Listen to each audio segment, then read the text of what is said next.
Bienvenue sur Africa 24 dans cette nouvelle édition du QG News. Au sommaire de l'actualité, réforme du système judiciaire au Burkina Faso. Le processus a été entamé ce mardi 24 mars. L'objectif est de définir les leviers susceptibles de rendre effective l'indépendance de la magistrature. Au Burundi, le président Pierre Nkurunziza pourrait briguer un troisième mandat lors de l'élection présidentielle de cette année. Avant même une éventuelle officialisation, des obstacles semblent s'ériger sur sa route. Nous verrons lesquels dans ce journal. Le mouvement social togolais s'intensifie. La synergie des travailleurs du Togo reprend cette fois une grève sèche pour 5 jours. Le gouvernement demande à la centrale syndicale de revenir à la table des négociations. Le Burkina Faso entreprend la réforme de sa justice. Les États généraux débutés ce mardi devraient aboutir à un pacte garantissant l'indépendance de ce secteur.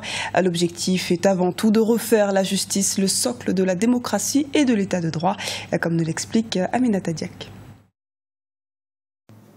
Au Burkina Faso, les États généraux de la justice ont débuté ce mardi 24 mars. Il s'agit d'un processus de réforme du système judiciaire décrié sous le régime de l'ancien président Blaise Compaoré. Plus de 2000 agents de justice participent à ces travaux. Il s'agit de ce que nous appelons des États généraux de la justice, c'est-à-dire une espèce de forum où tous les acteurs de la justice vont se retrouver pour poser le diagnostic de ce que nous appelons la maladie de la justice burkinabé.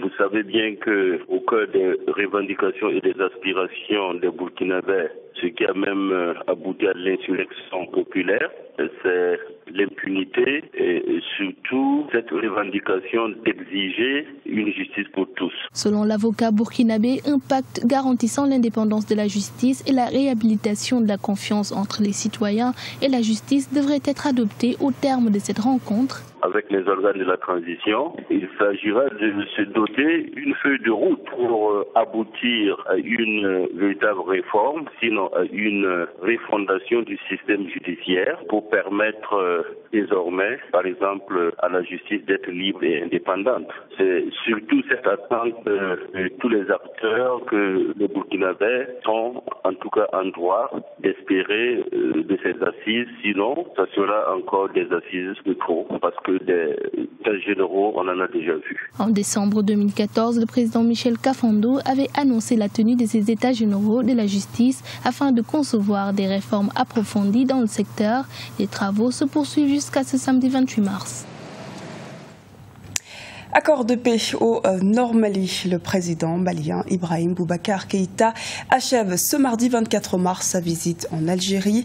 Ce lundi, il a rencontré le Premier ministre puis le président algérien Abdelaziz Bouteflika. Au cœur des discussions, l'accord de paix d'Alger entre les autorités et les mouvements armés du Nord, paraphé par le gouvernement et les mouvements de la plateforme. Pour le président malien, cet accord est un modèle de réconciliation et de paix. Il se dit optimiste. Opposition en interne au sein du CNDD-FDD au Burundi. Des membres du parti au pouvoir se rangent derrière la société civile et l'opposition politique dans l'optique de barrer la route à un troisième mandat du président Pierre Nkurunziza. Les précisions avec Kekeli Afetou.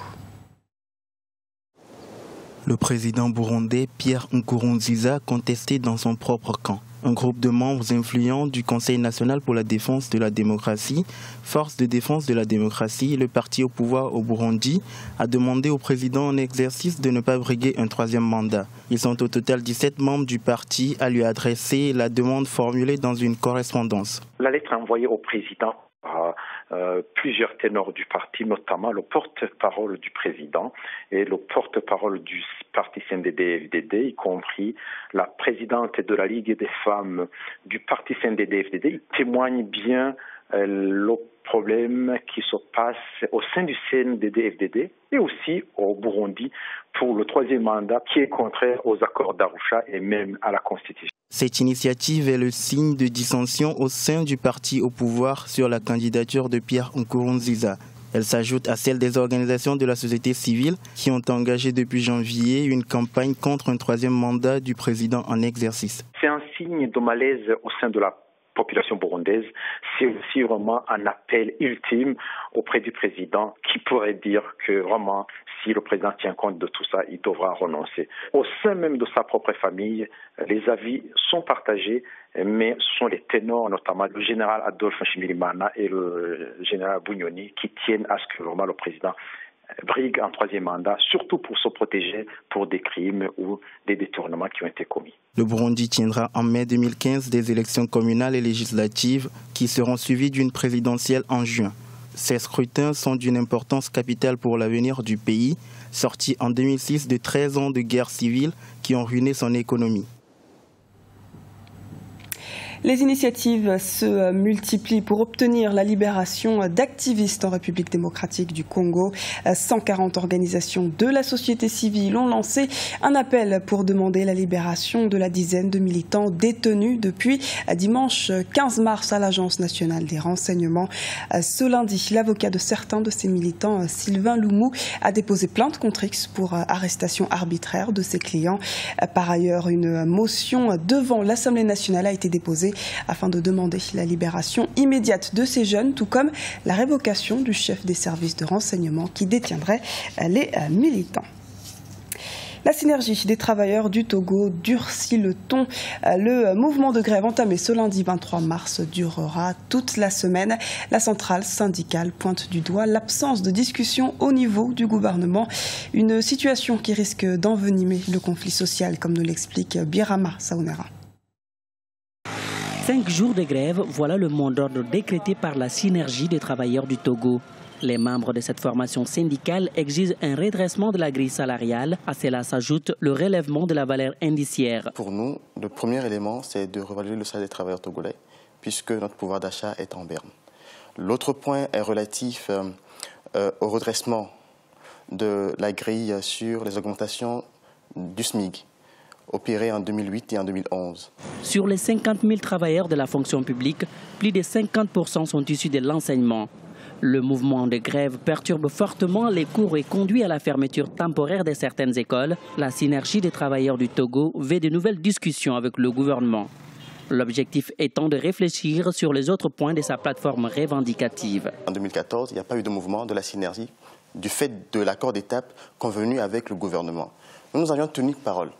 Le gouvernement, malheureusement, n'a pas pu respecter son engagement, d'autant plus qu'il n'a pas ouvert la table de suivi pour qu'on puisse discuter des autres points de l'accord d'étape de 2013. Aujourd'hui, nous sommes obligés vraiment de revendiquer jusqu'au bout nos doléances parce que nous estimons que les travailleurs togolais ont trop souffert. Du côté du gouvernement togolais, une nouvelle augmentation des salaires est déjà prévue dans le cadre des dernières négociations. Environ 7 milliards de francs CFA seront mobilisés à cette fin. Une mesure qui devrait prendre effet à partir de juillet 2015. Le Nigeria innove et lance l'assurance maladie sur mobile. C'est une première mondiale. À partir de leur téléphone, les abonnés nigérians à la téléphonie mobile peuvent désormais souscrire à une assurance maladie depuis ce 19 mars. Le programme est un nouveau concept dont le but est de fournir une plateforme d'accès facile aux soins de santé. Elle permettra aux abonnés de s'enregistrer, de sélectionner l'institution médicale où ils veulent être soignés et même de choisir les options de paiement à partir de leur téléphonie mobile. Ce journal a été réalisé par l'ensemble de la rédaction. Merci pour votre fidélité. À retrouver dans un instant une nouvelle édition de l'actualité sur Africa 24.